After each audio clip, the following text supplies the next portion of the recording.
네, 안녕하세요. 예, 반갑습니다. 장동인입니다. 굉장히 많으신 분들이 참석을 해 주셔서 감사합니다. 예, 저는 저를 아시는 분도 계시고 모르시는 분도 좀 있으신 것 같아요. 음, 자, 음소거를 해주시면 좋겠어요. 이게 여러분들이 계시니까 음소거를 해주시면 좋겠습니다. 제가 네.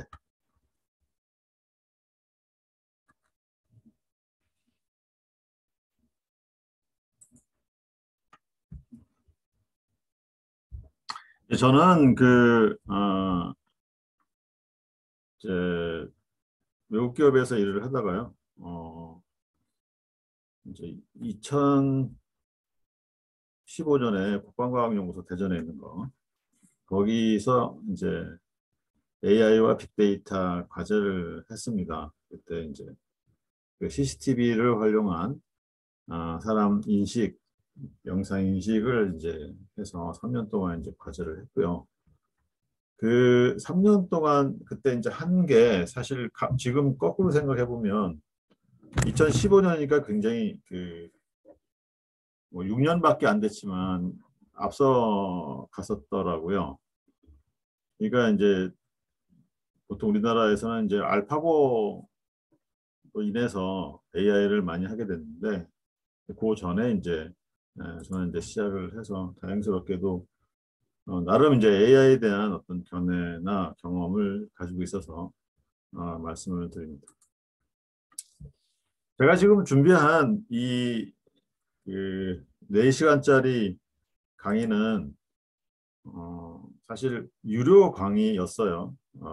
22만 원을 받는 유료 강의였는데 이제 이번에 이제 과감하게 한번 오픈을 해서 여러분들한테 제 강의를 선보이고 이런 것도 합니다. 우리나라에서 라는 얘기를 좀 드리고 싶었습니다.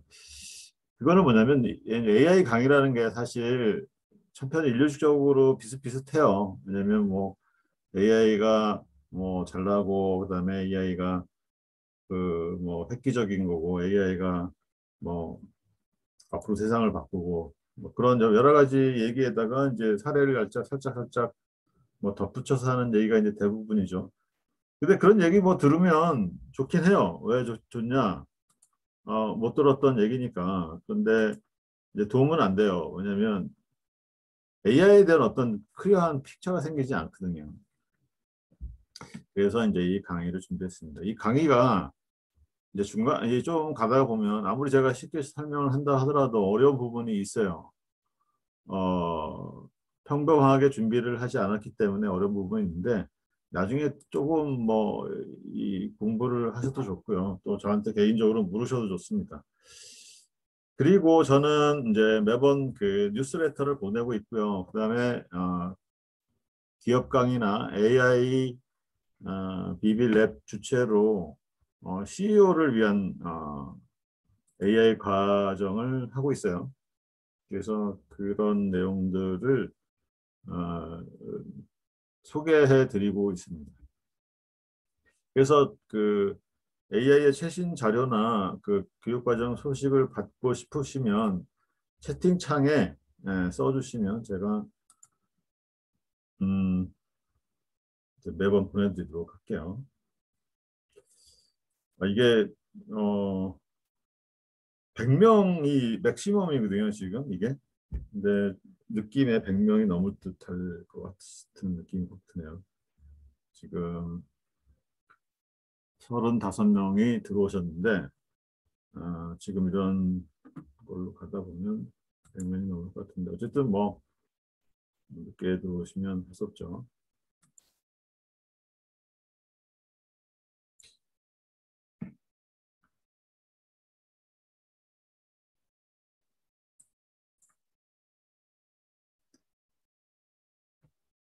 제가 그 CEO를 위한 AI 코딩 스쿨이라는 거를 시작을 했는데 굉장히 그 반응이 좋았습니다.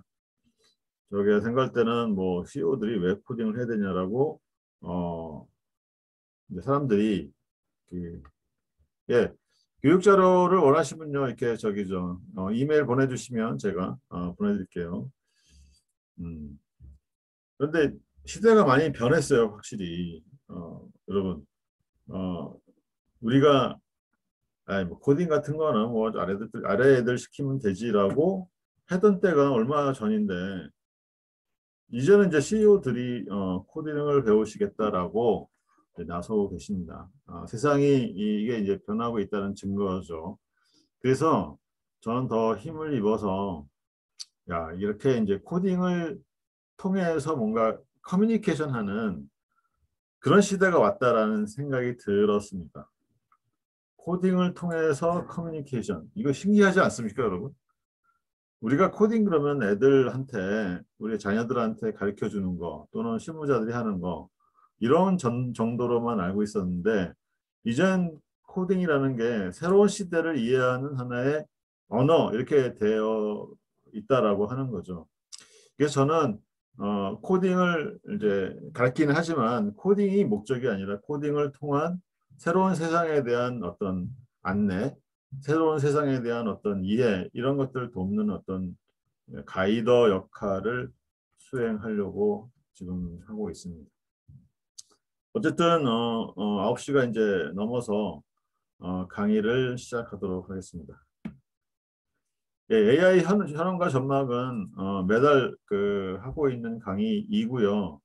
어, 최신 동향, AI에서 최신 동향을 모아서 강의를 해드리고 있습니다. 자, 보시면 이제 처음부터 AI라는 게 이런 거죠. AI가 도대체 뭐냐? 인공지능?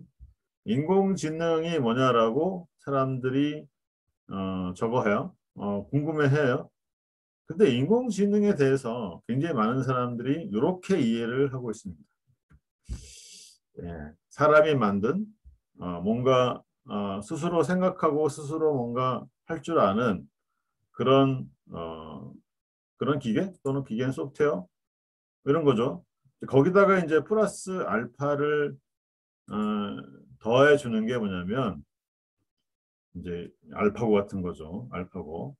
예, 도저히 인간을 이길 수 없을 거라고 생각했던 건가. 이제는 이제 인간을 이기고 있는 그런 상황에서, 어, 이게 뭐지라고 하는 그런 느낌이 이제 든다 이거죠. 그리고 여기 나와 있는 대로, 뭐, 스카이넷이나 뭐, 엑스마키나 허 아이로브, 이거 유명한 인공지능, 그, 저거죠. 영화죠. 근데 여기에 영화를 들어보면 뭐 거의 인공지능이 뭐 사람을 위협을 하고 사람의 현재 에 있는 그런 상황보다 훨씬 더 똑똑해서 결국에는 뭐 사람을 이제 지배하는 뭐 그런 시대까지 온다라는 그런 무시무시한 얘기를 하고 있는데 다시 현실로 돌아오면 이런 생각을 해요. 어, 나와 무슨 관계가 있냐, AI가. 그리고 내가 하는 현재 내 비즈니스와 무슨 관계가 있느냐 하는 그런 이 기본적인 이야기로 돌아옵니다. 그래서 이 강의는 도대체 AI가 나랑 무슨 관계가 있냐, AI가 나의 비즈니스하고 무슨 관계가 있느냐라고 하는 거를 중점적으로 파헤치되 상식적인 얘기를 하는 게 아니고 어, 새로운 최신 현황을 이제 얘기를 해드리면서 말씀을 드리겠다라고 하는 거죠. 그런데 이제 이렇게 얘기를 하려고 하면 이제 힘든 게 있어요. 뭐냐면 AI라는 게 약간의 이제 히스토리를 갖는 거거든요. 약간의 히스토리보다는 굉장히 오랜 히스토리예요. 왜냐하면 AI가 50년대부터 시작이 됐습니다. 50년대부터. 1950년대부터 했으니까 지금까지 한 70년의 역사를 가지고 있습니다. 그렇죠. 그래서 이 70년의 역사를 가진 AI를 우리가 한 방에 얘기를 할 수가 없어요. 왜냐하면 그 동안에 어마어마한 일이 생겼는데 가장 괄목할 만한 일이 뭐냐면 AI는 두 번의 겨울이 있었다는 겁니다. 약 70년대에 있었고요. 2000년 초반부터 있었습니다. AI 겨울이 뭐냐라고 하면 AI를 아무도 연구를 하지 않고 AI에 대해서 아무도 그 AI를 전공한 사람을 뽑지 않고 또 AI에 대해서 뭔가 그 제품을 만들지 않고 AI를 상업적으로 활용하지 않는 시대가 두 번이나 있었다라고 하는 거죠. 굉장히 재미나죠. 왜냐하면 요새 AI를 하는 사람은 뭐 최고의 대우를 받죠. 또 AI 기업은 굉장히 그 멋있는 최첨단의 기업을 인식을 받고 있는데 이렇게 두 번의 기업이 있었다는 겁니다. 왜 그럴까요?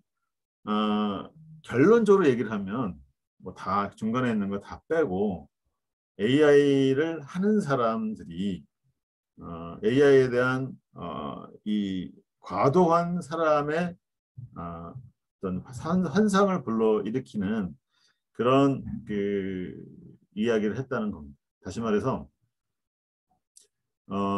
아티피셜 인텔리전스, 인공지능 그러니까 사람들이 거기다 뭘 얘기를 하더라도 이해를 하고 듣는 거예요. 듣는 것처럼 보이죠. 왜냐면 인간을 대신하고 이 인간보다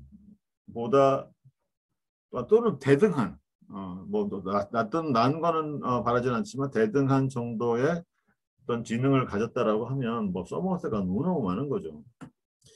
특히나 이제 요새 이제 코로나 시절, 언택 시절에 사람과 사람을 만날 수가 없는데 그거를 AI가 매개해 준다. 이거 정말 좋은 얘기죠. 그래서 AI가 과도한 약속을 했다는 겁니다. 한마디로 뻥을 쳤다는 거예요. 그래서 뻥을 쳤다는 얘기는 여기에 그걸 그대로 믿은 사람들이 배신감을 당해서 이 AI는 이제는 안 돼라고 했던 그런 것이 있죠. 저는 1990년, 80년대부터 이 미국서 이제 공부를 했는데 저도 이제 AI를 공부를 했었어요. 당시에 이제 AI를 공부했던 전공했던 분들이 굉장히 많은데 한국에 와서 어떻게 됐느냐 전공을 다 바꿨습니다. 대학교에 들어가려면 전공을 바꿨어요. 네, 그런 기억들이 나는데 어쨌든 이런 AI가 왜 최근 들어서 이렇게 각광을 받게 됐냐라고 하는 겁니다. 자, 이게 역사죠, 이게 역사. 그래서 여기 뭐 이 숲이 그려졌는 이게 겨울이에요, 겨울. AI 겨울. 여기도 하나 더 그려야 되는데 여기도 AI 윈터. 자, 이게 뭐 과거의 히스토리를 얘기하는 거가 이 정도면 됐고 그러면 도대체 AI가 왜 2012년부터 이제 히트를 쳤느냐라고 하는 겁니다. 옛날에는 AI가 사람처럼 생각하고 사람과 같은 여기 학습을 하고 스스로 뭔가 이렇게 해결을 하려고 하는 그런 생각들을 했고 그런 것들을 만들려고 노력을 했었어요. 자, 여기 보시면 1958년에 사이먼이라는 사람하고 뉴얼이라는 사람이 이렇게 얘기해서 10년 내 디지털 컴퓨터가 체스 세계 챔피언을 이길 거다. 1965년 사이먼이라는 사람은 20년 내에 기계가 사람이 할 수 있는 일을 모두 할 것이다. 모든 일을 할 것이다. 67년에 마비민스키 이 사람은 이번 세기에 AI를 만드는 모든 문제는 다 해결된다. 뭐 이렇게다는 얘기라고. 1970년에 마비민스키가 3년에서 8년 안에 우리는 평균 정도의 인간지능을 가지고 있는 그런 기계를 만들게 된다. 뭐 이렇게 얘기를 했습니다. 이 정도 얘기를 그 70년 이전에 얘기를 했다는 건 사실 제가 놀랍지 않아요. 왜냐면 그때는 이 퍼스널 PC도 없었던 그런 시대였죠. 근데 이런 얘기를 할 수 있다. 대단한 사람들이죠. 근데 이게 사실 당대의 어떤 사회적 분위기를 얘기를 하고 있는 거예요. 왜냐하면 이때는 과학자들이 뭔 얘기를 하더라도 다 믿는 분위기였어요. 특히나 이제 여기 달파라고 하는 게 뭐냐면 미국 국방성에 있는 연구소거든요. 우리나라에 여기 국방과학연구소 제가 있었던 그 연구소처럼 AI에 대해서 관심을 가질 수밖에 없어요. 왜냐하면 AI가 사람 대신에 전쟁을 해준다라고 하는 겁니다. 그래서 이때 그런 그 엄청난 이 폭풍을 몰고 왔습니다. 이런 것들이 이거 과학자들이 이렇게 얘기하는데 안 믿을 사람이 어디 있어요? 그 믿고 기다렸는데 이런 기계는 도대체 비스무리한 기계도 만들지 못했다라고 하는 겁니다. 그런데 2012년 불과 9년 전에 알렉스넷이라는 게 여기 이미지넷을 이겼다라고 하는 요 말 있잖아요. 여기 2012년 9년 전입니다. 9년 전. 이 9년 전에 어떤 일이 있었냐면 이런 게 있었어요. 이 조금 더 돌아가서 요 여자분이 있잖아요. 요 여자분이 뭐냐면 페이페이 리라고 하는 스탠퍼드 교수입니다. 근데 이 여자분이 뭘 했느냐면 요새 얘기하는 그 이 데이터 댐 사업을 개인적으로 했어요. 다시 말해서 이 인터넷에 돌아다니는 그런 이미지들 있잖아요. 이미지, 영상 이미지. 이런 것들에 대한 태깅, 거기 이미지 안에 뭐가 들어있다라고 하는 그런 태깅 작업을 개인적으로 한 거예요. 개인적으로. 와, 대단하죠. 개인적으로 했는데 왜 개인적으로 했냐면 이 양반은 저기 이 스탠포드 교수인데도 불구하고 인공지능을 연구를 할 때는 제일 중요한 게 뭐냐면 데이터다. 그래서 데이터에 특히나 영상 데이터에다가 거기다가 그 답을 다는 이 일이 굉장히 중요하다라고 생각을 해서 이분은 그걸 한 거죠. 그걸 해서 이제 여기 있는 1,500만 건의 이제 하이 레졸루션 이미지를 만들었어요. 그리고 그 답의 이 종류가 22,000건, 22,000건. 와, 대단한 거죠. 근데 이 양반은 그 미국에 이민 온 중국계 사람이에요. 그래서 이분은 뭘 했냐면 자기네 아버지가 세탁소를 했어요. 세탁소. 세탁소를 해서 거기서 일해 가면서 알바를 해가면서 이제 이 이미지넷을 만든 거죠. 예, 그래서 이 이미지넷이 이제 2000년부터 뭘 하게 됐냐면 이 이미지넷을 활용을 해서 그러니까 1,500만 건의 영상 이미지를 가지고 그 영상 이미지를 그 근간으로 해서 대회를 열자. 대회. 전 세계의 그 어, 연구자들이 그 대회에 가서 뭘 하는 거냐? 아, 예, 문제를 10만 개를 줘요. 10만 개 이미지를 주고 그 10만 개 이미지에 대한 태깅을 다는 거지. 어떤 알고리즘과 프로그램을 짜가지고 여기에 10만 개 이미지 중에서 그 안에 있는 내용들을 맞춰라 하는 그런 대회를 열게 돼요. 그 대회를 연 게 뭐냐면 2010년부터 열게 됩니다. 그런데 에러율이 오류율이 뭐 30% 정도였어요. 그러니까 1등을 한 데가 30% 정도였는데 2012년에 이제 우승한 여기 이제 2000 여기 보면 10년에 28% 에러율이 그다음에 2011년에 26% 그러다가 2012년에 16%로 확 줄었어요. 이게 10%로 준다는 것 자체가 여기 이 영상을 맞추는 데는 굉장히 어려운 일입니다. 그래서 어떻게 맞췄냐라는 모든 사람들의 관심이 이제 쏠리게 됐는데 이게 이제 그때 이제 나온 게 알렉스 넷이라고 하는 거고요. 그때 이제 이걸 총 책임 맡은 사람이 크리제프스키라는 친구고 그게 이제 힌튼 교수 팀에서 이거를 맞춘 거예요. 근데 이때 맞춘 게 뭐냐면 그 레이어가 8개인 딥러닝 그 모델을 가지고 맞췄는데 그 딥러닝 모델이 기존에 있는 모델보다 층이 많아요. 그전에는 3개의 층으로 되어 있고 인풋, 아웃풋, 히든 딱 3개 딱 이렇게 되어 있었는데 이 사람들이 중간에 이제 히든 레이어를 확 늘린 거죠. 그래서 8개 레이어로 되어 있는 그 모델을 만들었습니다. 그 모델을 만들면서 뭘 쓰기 시작했냐면 그 GPU 있죠, GPU. 여러분 컴퓨터 그래픽 카드에 우리가 많이 쓰는 그 GPU 카드를 써서 이 인공지능의 계산을 거기다가 맡긴 거예요. 사실 인공지능은 계산 속도가 또 계산량이 어마어마하게 많거든요. 그래서 그렇게 하다가 보니까 대박이 난 거죠. 왜냐하면 기존에서 컴퓨터에서 처리하는 그런 거보다 약 50배가 빨랐어요. 왜냐하면 이제 이 그래픽 카드 안에는 CPU보다는 좀 못하지만 그 계산하는 코어가 한 1000개에서 요새 나온 건 4096개 이렇게 들어있거든요. 그러니까 한 방에 계산하는 그런 이 속도가 계산량이 굉장히 많다는 거죠.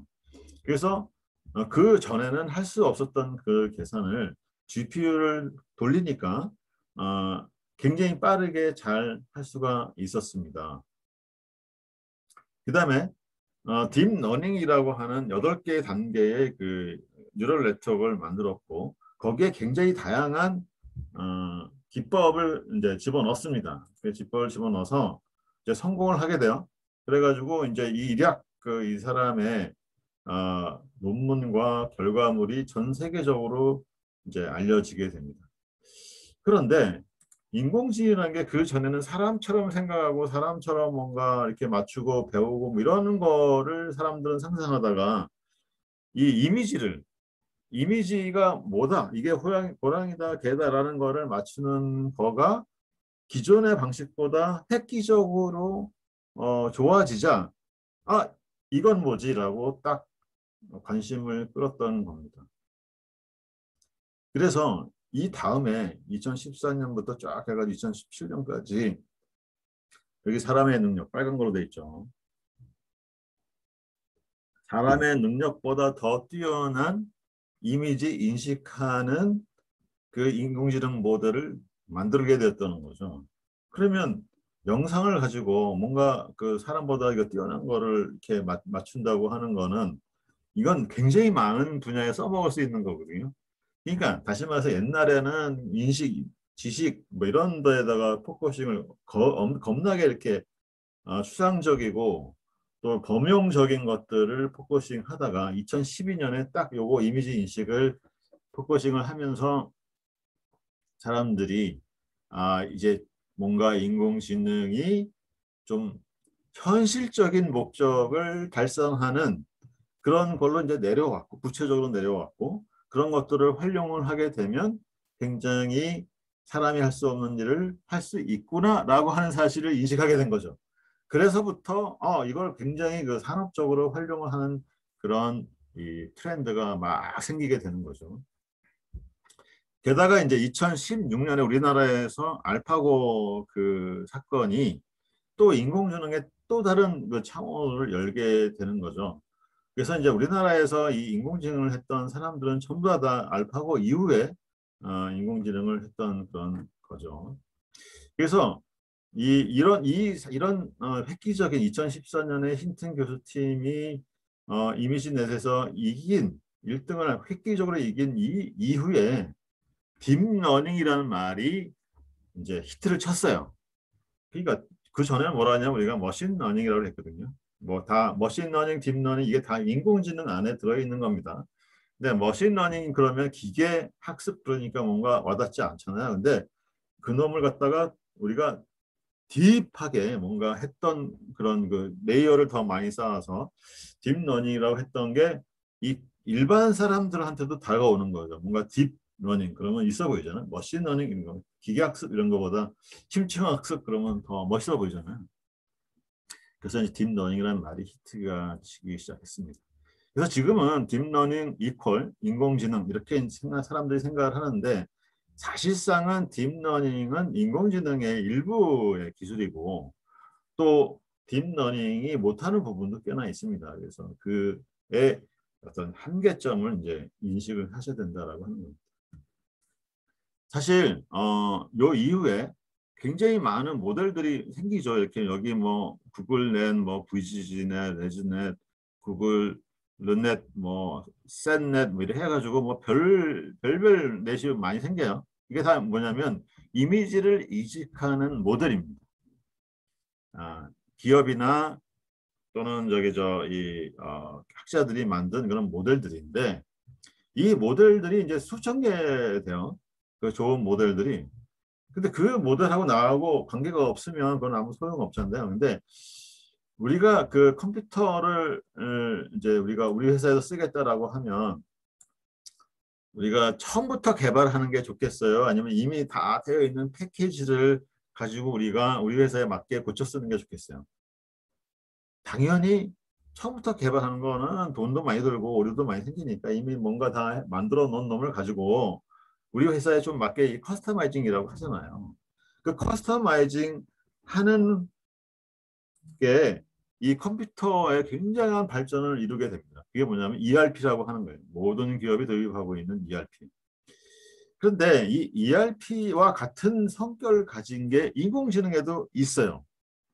와, 이거 죽이는 거잖아요. 왜냐면 그렇게 수천 개의 모델이 있는데, 좋은 모델이 있는데, 그거를 우리가 커스터마이징해서 우리가 쓰고 있는 이런 특정한 목적을 위해서 만든다. 이거 대단한 거잖아요. 그죠? 그래서 이런 이 방식이 뭐냐면 트랜스퍼 러닝이라고 하는 겁니다. 트랜스퍼 러닝. 트랜스퍼 러닝이라고 하는 건 뭔가 이게 뭔가 전달 이런 거잖아요. 그러니까 요 말의 의미는 이미 이미 트레이닝이 다 끝난 그런 놈을 전달해서 나한테 맞게 고쳐 쓸 수 있도록 해주는 거. 이게 트랜스퍼 러닝 전이학습입니다.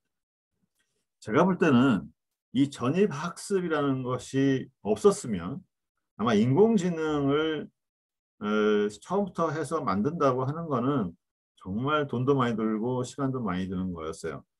그런데 이 전이학습이라는 게 생겨서 이미 만들어진 놈을 내 특별한 애플리케이션에 맞게 고쳐 쓰는 거, 커스터마이징 해주는 거, 그게 이제 이 트랜스퍼 러닝이라는 기법이 생겼고 이걸 통해서 대단히 많은 일들을 하게 됩니다. 지금 우리가 의료 쪽에 많이 쓰고 있는 그런 의료 암 MRI라든가 또는 엑스레이라든가 이런 거 해가지고 뭐 코비드 19에 걸린 이 폐 또는 뭐 MRI를 보고 무슨 암 이렇게 진단하고 하는 거는 데이터가 적어요. 그런 데이터들은.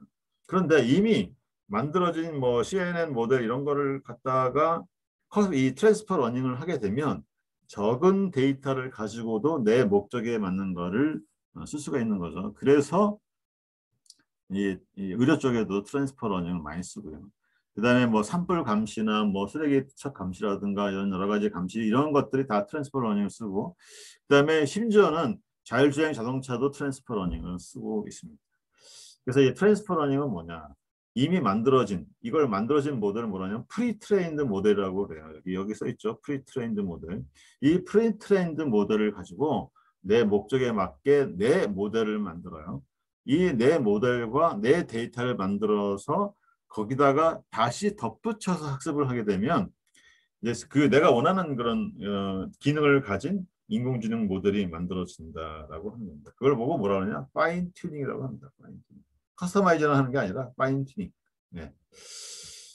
이게 이제 요새는 이제 언어 모델, 이 랭귀지 이런 것들을 언어 모델을 뭐 언어 모델 좀 이따가 말씀드릴 건데 이제 그 자연어 처리하는 분야에서도 뭐 챗봇이든 뭐 요약이든 뭐 번역이든 이런 거에도 트랜스퍼 러닝을 쓰고 있습니다. 그래서 이제 트랜스퍼 러닝을 이제 처음부터 배우시는 거가 그냥 인공지능을 하는 것보다 훨씬 쉽겠죠, 그죠? 그래서 요 근래에서 우리나라에서 많이 해야 되는 앞으로 비즈니스에 많이 쓰기 위해서는 이 전이학습이라는 거를 많이 해야 된다. 트랜스퍼 러닝을 많이 해야 된다는 게 제 생각입니다. 자, 지금부터 우리가 그 이제 아까 얘기했던 2012년에 그 이 알렉스 넷이라는 게 생겨가지고 이미지 인식에 엄청난 기여를 했다고 그랬잖아요. 그런 일들이 언제 또 생기냐면 2017년에 생겨요. 2017년에 자인어 처리를 하는 분야에 생깁니다. 2017년에. 그 2017년에 어떠한 일이 있었냐? 트랜스포머. 우리가 영화에 나오는 뭐 그런 트랜스포머가 아니라 인공지능 모델로서의 트랜스포머예요. 인공지능 모델로서의 트랜스포머인데 그 트랜스포머라는 것을 이해하기 위해서 이제 인공지능 언어 모델이라고 하는 거를 잠깐 말씀을 드립니다. 잠깐. 뭐 길게 얘기도 안 할게요. 이 언어 모델이라고 하는 거는 좀 특이한 모델이에요. 뭐냐면 우리가 인공지능한테 뭔가 이 번역을 시키잖아요. 그러면 한글을 집어넣고 영어로 나오고 이런 게 굉장히 신기하시죠. 그죠? 신기한데 이게 영상 인식을 하는 거나 여러분 영상 인식을 해서 야 이거 고양인데 이거 뭐 답이 뭐냐라고 물으면 이 고양이 뭐 이렇게 대답하는 거나 그 이게 우리말을 쫙 집어넣고 영어로 번역을 하게 하는 거나 똑같습니다. 뭐 입장에서 보면 인공지능의 로직에서 보면 똑같아요. 이거를 말씀드리려고 얘기를 하는 거예요. 이 언어 모델이라고 하는 거는 데이터를 숫자로 집어넣어줘요. 그러니까 우리가 이제 한글로 뭐 쫙 쓰면 이 한글 단어마다 이걸 다 모두 다 숫자로 바꿉니다. 숫자를 바꾸면 숫자가 굉장히 많겠죠. 왜냐하면 한글 단어만 하더라도 뭐 1억 개 넘을 거 아니에요. 단어의 숫자가. 그러니까 이 한 단어마다 이 번호를 매긴다고 하면 1번부터 1억 번까지 나가는 거죠. 그래서 특정한 단어가 오면 수천만 이뭐 번호가 쫙 나오는데 그 번호를 집어넣어 주는 거예요. 이 AI 모델에다가. 그래가지고 수천억 개를 집어넣어서 학습을 해요. 그러면 얘가 특정한 숫자 다음에 뭐가 나오는지를 알게 되는 거죠. 특정한 이 상황에서. 그렇게 돼서 넥스트의 가장 확률이 높은 그런 단어가 뭐냐라는 거를 맞추는 게 뭐냐. 그게 랭귀지 모델. 뭔가 이해하시겠죠.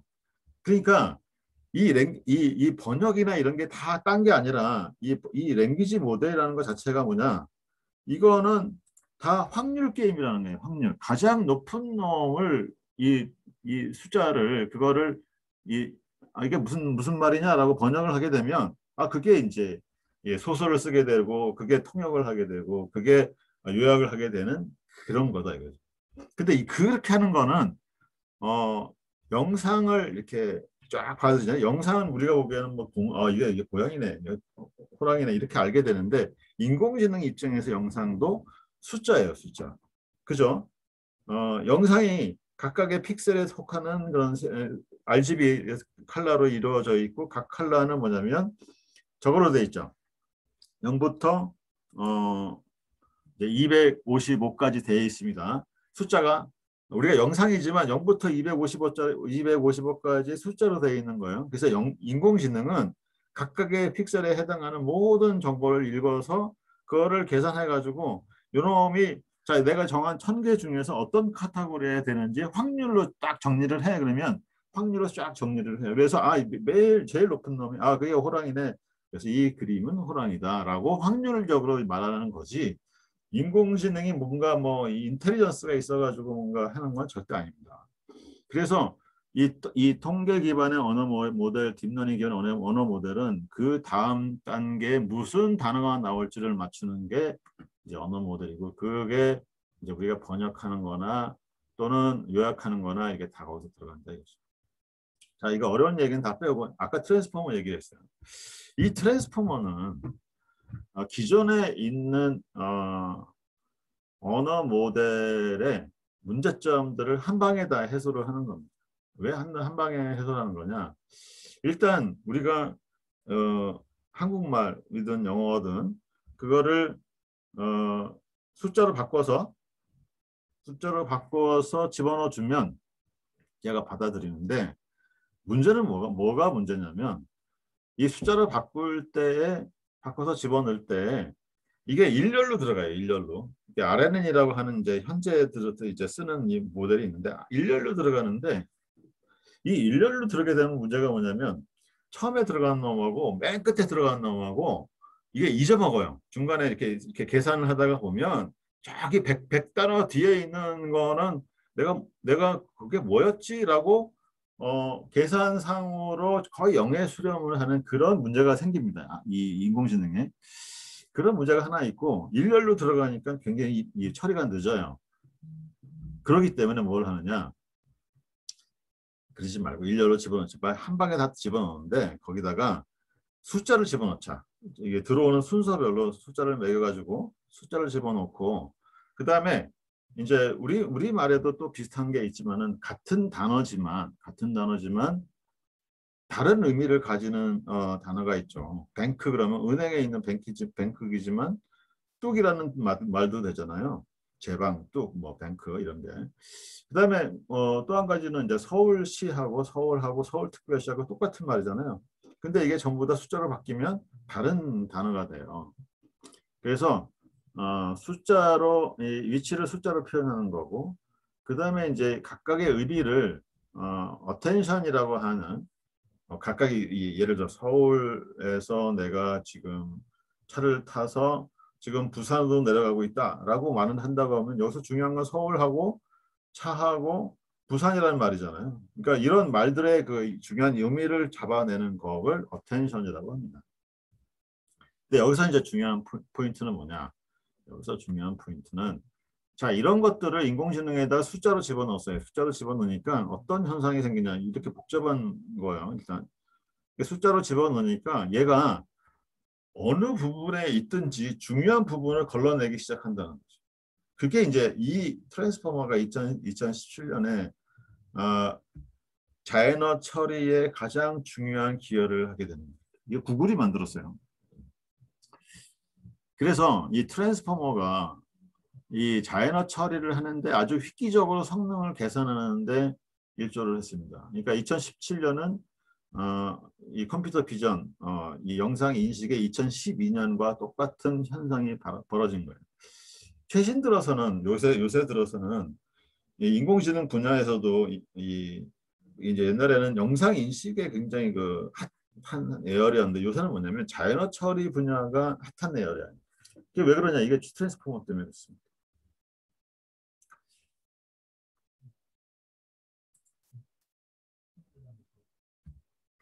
그래서 이 트랜스포머 이후에 그 굉장히 많은 일들이 발생을 했어요.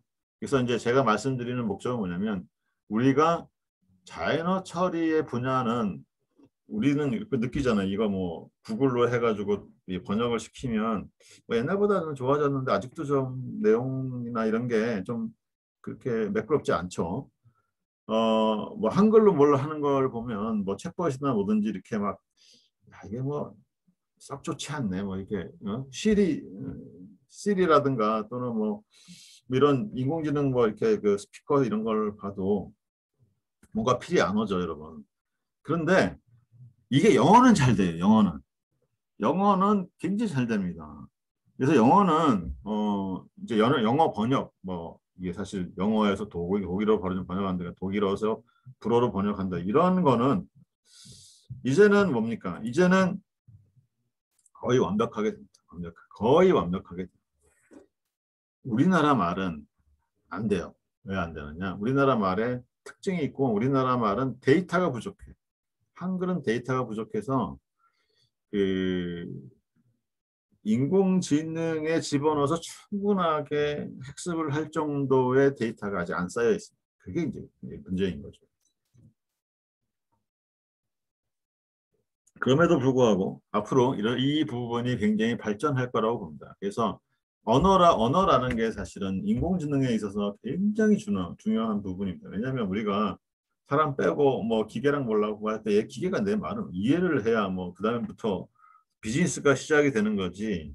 그다음 이게 안 되면 안 된다는 거죠. 예를 들어서 콜센터에서 뭐 뭘 내가 이제 그 사람이 하는 일들을 인공지능으로 대체를 한다고 하면 사람이 하는 얘기를 일단 알아들어야 되는데 안 된다 이거죠. 그래서 현재는 어디까지 써먹느냐? 식당 예약하는 거. 식당 예약하는 것까지 돼요. 그러니까 식당 예약 전화를 해서 식당에서 뭐 몇 명이 언제 오느냐, 뭐 무슨 테이블 어떤 음식을 먹을까, 요거까지는 되는데 그다음부터는 안 돼. 그다음부터는. 제가 얼마 전에 이제 챗봇이 있었죠. 이루다라고 하는 챗봇이 있었는데 그 챗봇이 학습한 게 뭐냐면 20대의 그 남녀의 그런 이야기하는 그런 거를 카톡으로 받아서 그거를 모아가지고 학습을 시킨 거예요. 그러니까 얘는 당연히 20대의 그 이야기를 할 수밖에 말투를 할 수밖에 없는 거고 걔가 가지고 있는 그런 뭐 사람에 대한 정보라든가 또는 뭐 주소에 대한 정보를 말하는 가운데 이렇게 튀어나게 만들어놓은 거죠.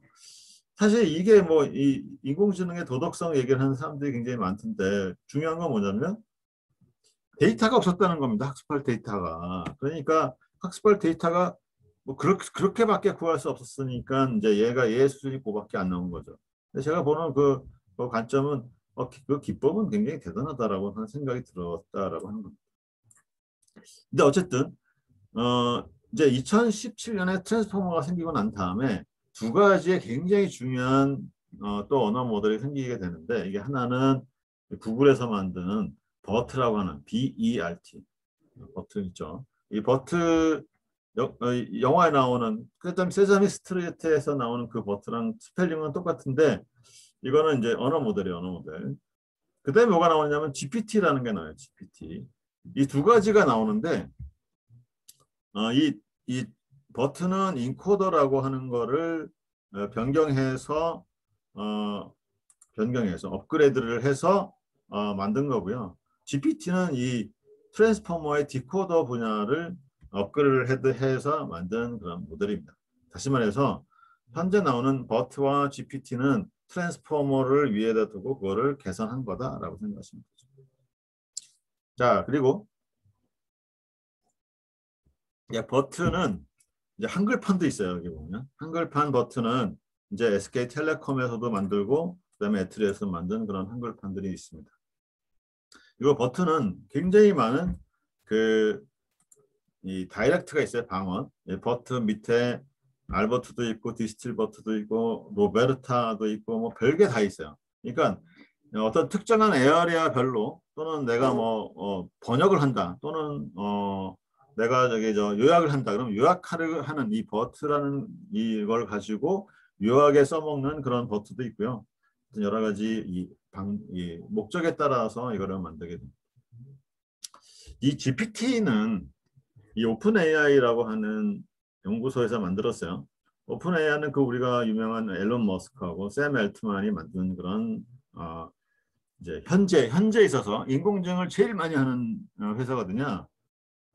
구글이죠. 두 번째로 많이 하는 회사거든요. 이 오픈 AI. 이 오픈 AI가 인공지능 이 판도에서는 전 세계 이 원투를 이제 다루고 있어요. 그러니까 이게 오픈 AI하고 이제 거의 구글하고 이제 어떤 이 탑 최고로 이제 서로 경쟁을 하고 있는 그런 상황입니다. 근데 이제 오픈 AI가 뭘 만들었냐면 GPT-1이라는 1, 2를 만들었는데 이게 이제 2까지는 뭘 해주는 거냐면 뉴스를 만들어주는 내가 뭔가 글을 쓰게 되면 그 다음 이어서 뉴스를 하나 쫙 그럴듯하게 만들어주는 거죠. 이게 GPT-2까지 이렇게 만들었어요. 이게 아까 얘기했던 그 언어 모델이 내가 뭔가 글자를 쫙 쓰게 되면 이 글자가 숫자로 가가지고 그 다음에 나오는 가장 확률이 높은 놈부터 쫙 써주는 이게 GPT-2가 굉장히 잘하는 거예요. 근데 이제 우리가 이 인공지능의 모델의 크기를 얘기를 할 때는 몇 개의 파라미터가 있느냐라고 이제 그거를 가지고 이제 계산을 합니다. 근데 이게 GPT-2가 14억 개의 파라미터가 있어요. 근데 이 GPT-3라는 놈이 작년에 이제 만들어졌는데 이거는 1750억 개의 파라미터를 가지고 있어요. 얘보다 GPT-2보다 뭐 거의 뭐 200배 이상 200배 그렇죠. 150배 정도의 그 파라미터를 갖게 되는 거고 이거를 돌리는 학습 비용 우리가 이 인공지능 모델은 이제 이 트레이닝을 시켜야 되잖아요. 트레이닝 시키려고 하면 GPU가 필요한데 그 GPU를 써가지고 학습한 비용이 얼마냐? 14억 1,400만 달러, 1,400만 달러면 160억이죠. 160억 원. 우리나라에서 이 160억 원을 어떤 인공지능 모델의 트레이닝 비용으로 쓸 수 있다 하는 회사는 많지 않죠. 많지 않죠. 그래서 이제 이 GPT-3가 성능이 엄청나게 좋아요. 성능이 엄청나게 좋은데 문제들이 또 있어요. 뭐냐면 이렇게 어마어마한 그 파라미터를 가진 그리고 데이터셋 보세요. 5천억 개잖아. 5,4,990억 개의 데이터셋. 이 데이터셋 종류나 그다음에 이게 파라미터 이런 게 도저히 뭐 이렇게 일반 회사가 접근할 수 없는 레벨로 올라가 버린 거죠.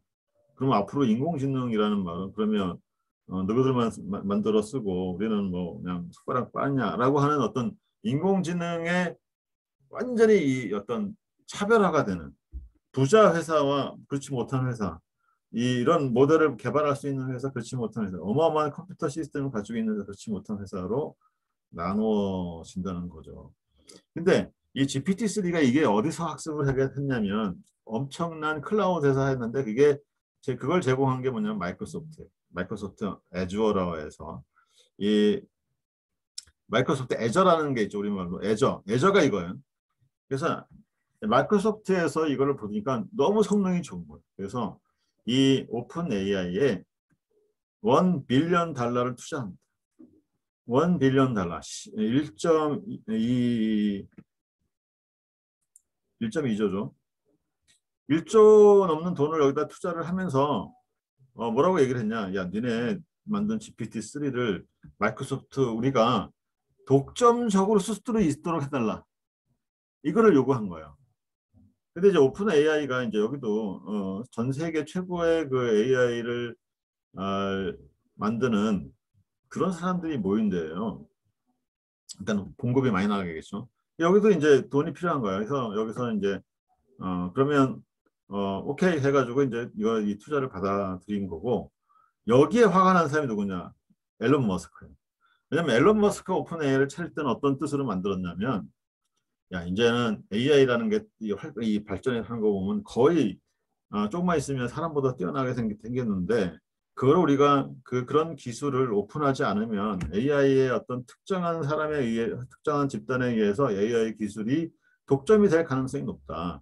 그러면 인류에 큰 재앙이 될 수가 있으니 우리가 이름 보세요. 오픈 AI. AI 기술을 개발을 해서 모든 사람이 다 쓸 수 있도록 오픈하자라고 하는 게 이 연구소의 취지였는데 마이크로소프트의 돈을 이 1조를 받고 이거를 갖다가 넘겼다라고 하는 거 자체가 이 앨런 머스크는 이제 받아들일 수가 없는 거죠. 그래서 이 앨런 머스크는 여기서 대판 싸우고 이제 이사회에서 물러났어요. 샘 엘트만은 뭐냐? 샘 엘트만은 Y 컴비네이터 사장이죠. 샘 엘트만은 투자하는 사람 돈 감각에 있는 사람이다. 이 양반은 이제 나와 있고 오픈 AI를 이끄는 사람 중에 기술자 중에서 누가냐면 아까 그 2012년에 알렉스 넷을 쓴 사람 있죠. 알렉스 넷을 개발한 사람 그때 힌튼 교수 팀이라고 했는데 그 힌튼 교수 팀에 누가 있느냐? 크리첵스키에 있고 일리아 뭐 하는 친구 하나 더 있는데 그 일리아라고 하는 친구가 여기서 뭘 하고 있느냐 이제 테크니컬 리더를 하고 있어요. 여기서 오픈AI에서. 근데 이제 오픈AI의 성능이 어떻게 되느냐면 이게 엄청나요. 이게 코비드의 바이러스 대화를 이렇게 쳐다보면 뭐 여기 보면 이런 상황에서 어떻게 하면 돈을 벌겠니? 라고 물어보니까 여기 리서처가 사람이고 와이즈빙이 뭐라고 얘기하느냐? 요 와이즈빙이 GPT-3예요. 그래서 next best thing. 그냥 내가 앞으로 해야 될 거는 뭐냐? 휴먼 인터랙션을 줄이는 그런 비즈니스를 해야 된다. 그리고 그런 비즈니스는 책을 뭐 온라인에서 팔거나 옷이나 가전 같은 거를 파는 게 좋다고 생각한다라고 얘기한 거죠. 이 GPT-3가. 야, 이 정도면은 사람보다 좀, 야, 살짝 똑똑하네. 근데 여기 밑에 뭐라고 얘기했냐면, 그러면 어떤 회사가 지금 잘하고 있을 거라고 생각하니? 라고 이제 사람이 물었어요. 그랬더니 거기다 뭐라고 대답을 했냐면, 테슬라, 구글, 넷플릭스가 잘하고 있다. 뭐 이거 이 다음에 읽어보시면 이제 뭐 셀프 드라이빙 카드 나오고 뭐 실만 인터랙션을 줄이는 그런 요지로 얘기를 하는데 굉장히 똑똑한 거로 얘기를 하죠. 이거를 읽고 나서 사람들이 뭐라고 생각하냐면 야 이거 GPT-3야말로 이 범용적인 인공지능 아니냐라고 생각을 많이 해요. GPT-3를 가지고. 그래서 이런 정도까지 뭐 그 이 사람의 그 어떤 사람보다 훨씬 나은 그런 인공지능이 생기는 거 아니냐라고 얘기를 하는데 사실 보면 이 5천억 건의 문서를 학습하고 그리고 그 안에 있는 계산량을 수없이 많은 계산량을 돌려서 각각 단어가 나오는 그게 뭐냐 이게 확률 게임으로 가장 높은 이 확률로 쫙 나열한 게 이렇게 나오는 거예요. 결국에는 이거 다 사람이 그렇게 하라고 수학적 모델을 만들어 가지고 트레인 시켰더니 이렇게 나오는 거지. 얘가 이 와이즈 빙이 진짜 이 말 그대로 뭔가 엄청난 그런 지식을 가지고 있고 스스로 생각하고 그런 게 아니다라고 하는 거죠. 그 예가 바로 이겁니다. GPT-3에게 이렇게 물어봤어요. 내 다리에 눈이 몇 개나 있냐? 너 다리는 2개가 있다. 스파이더 거미는 너는 몇 개가 있니? 8개가 있다. 태양은 눈이 몇 개가 있니? 태양은 한 개가 있다. 그러면 풀은 몇 개나 있니? 풀은 한 개가 있다. 이런 식으로 답을 하는 거죠. 그러니까 GPT-3는 이렇게 스투핏한 그런 답변을 하는 걸 보면 뭐가 없죠? 상식이 없습니다. 사람은 모두가 다 가지고 있는 상식이 없어요. 그래서 상식이 없는 이 GPT-3. 그러니까 이 5천만 건의 5천억 건의 데이터에 이런 게 없는 거예요. 이게 뭐 내 다리에 눈이 몇 개가 있냐 이런 거는 있을 수가 없잖아요, 그죠? 그래서 인공지능은 학습하지 않은 거는 아예 모른다요. 학습하는 거. 그러니까 모든 걸 다 학습해 줘야 되는데 사람은 학습하지 않아도 이런 건 다 알잖아요. 다리엔 눈이 없다는 걸 다 알잖아요. 그러니까 사람이 가지고 있는 상식과 인공지능이 학습을 해야 되는 게 굉장히 어떤 거리가 있는 거예요. 이게 이제 현재 인공지능의 이 뉴럴 네트워크를 가진 인공지능의 이슈라고 하는 거예요. 그래서 이제 이걸 한눈에 보면 느끼시겠죠. 여기가 이 막대의 이게 뭐냐면 파라미터 수냐 이게 높을수록 이 인공지능의 크기가 크다는 거거든요. 그러니까 요새 인공지능은 뭐 어마어마한 이런 그 크기를 가지고 있다라고 합니다. 자, 크기가 가지고 있으면 이 문제가 뭘까요? 그걸 학습시키는데 엄청난 그 하드웨어 자산이 필요하다고 합니다. 하드웨어 자산. 그러면 하드웨어 자산이 필요하다는 얘기는 돈이 많이 필요하다는 얘기죠. 그래서 이렇게 이게 이제 밑으로 내려갈수록 좋은 그래프인데 뭐 데이터 사이즈도 늘어나야 되고 그다음에 이 컴퓨터 자산도 늘어나야 되고 이 파라미터도 늘어나야 되고 이런 거죠. 이게 이제 이거 로그 스케일이기 때문에 이 직선처럼 보이지만 실질적으로는 굉장히 그 가파른 그 사이즈가 익스포넨셜로 이제 커지는 걸 얘기를 하고 있습니다. 자, 이렇다고 하면, 자, 인공지능을 우리가 이제 앞으로 비즈니스에 써먹으려고 하는데 그 인공지능 개발하는 게 그렇게 돈이 많이 든다라고 하면 누가 하겠어요? 그죠? 그래서 이게 현재까지 나와 있는 인공지능의 문제라고 하는 겁니다. 거대 언어 모델의 문제가 뭐 성능은 좋아. 성능은 좋은데 거기가 우리가 돈을 투자할 수 있는 그런 레벨이 아니야, 이거는. 그렇죠? 그리고 데이터의 사이즈가 우리가 만들 수 있는 레벨이 아니야. 이게 이제 현재 AI의 가장 큰 문제라고 하는 겁니다. 돈이 많이 들죠, 당연히. 뭐 수백억, 수천억, 수백억이 들었다라고 하는 겁니다. 그래서 이게 거대 학습 모임 이게 많이 든다라고 하는 거고. 근데 이제 왜 이렇게 큰 거를 만드냐? 이게 장점이 있어요. 뭐냐면 같은 성능을 얻기 위해서 작은 모델보다 더 적은 데이터를 필요로 해요. 적은 데이터. 데이터가 적을 경우에는 큰 대형 모델에 더 유리하다라고 하는 거죠. 그래서 뭐 구글이 한번 해봤다는 거예요. 여기서 어떻게 봤냐? 이 한사라든 랭귀지하고 우즈벡이라고 하는 그런 랭귀지를 트랜슬레이션 했더니 이 데이터가 적은 이런 두 가지 랭귀지에도 굉장히 좋은 학습 정확도를 보였다라고 하는 거죠. 그래서 이제 이거를 이제 그래프를 보고 있어요. 역사적으로 그 인공지능 모델에서 필요했던 그런 이 컴퓨팅의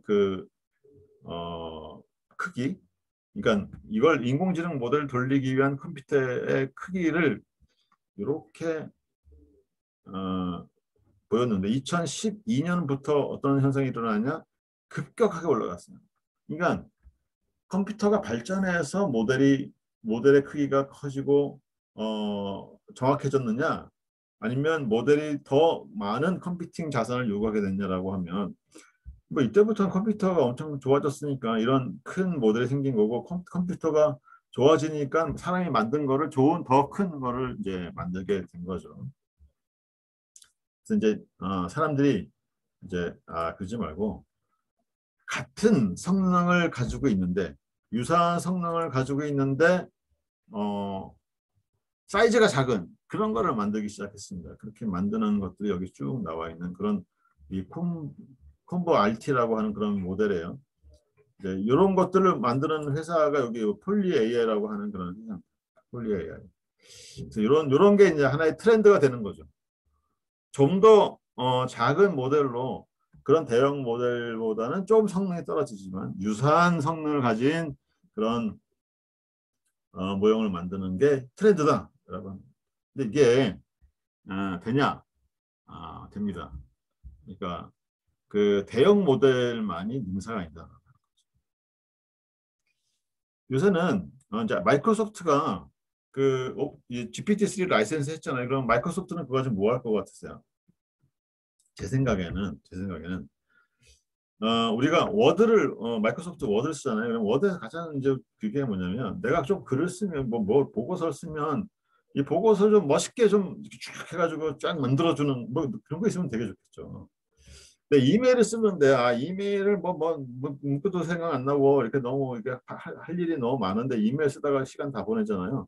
그랬을 때 이메일을 자동으로 써주는 거 이런 거 나올 거예요. 조금 있으면. 왜냐하면 마이크로소프트가 그거 다 가지고 있지. 워드도 가지고 있지. 이메일 아웃룩도 있지. 그러니까 거기다가 다 집어넣을 거라고 하는 게 제 생각입니다. 요새 이 허깅 페이스라는 회사가 있어요. 허깅 페이스는 마이크로소프트 네, 죄송합니다. 구글 그다음에 오픈 AI 그 두 개 회사를 빼놓으면 NLP 자연어 처리에서는 가장 뛰어난 회사입니다. 가장 뛰어난 회사 허깅 페이스가. 그래서 이 허깅 페이스 한번 들어가시면 이 언어 모델 프리트레인드 모델이 억수로 많아요. 수백 개가 있어요. 수백 개. 그거 이제 다운 받아가지고 쓰시면 됩니다. GPT-3 example.com이라고 하는 거는 GPT-3가 뭘 할 수 있느냐라는 거를 보여주는 사례를 보여주는 그런 것만 모아가지고 만든 그런 사이트예요. 쳐서 들어가시면 정말 많은 것들을 GPT-3가 할 수 있네라고 알 수가 있습니다. 자, 이게 이제 페이스북도 이제 AI를 많이 하는데요. 페이스북에서 트랜스코더라는 걸 만들었어요. 이 트랜스코더는 뭐냐?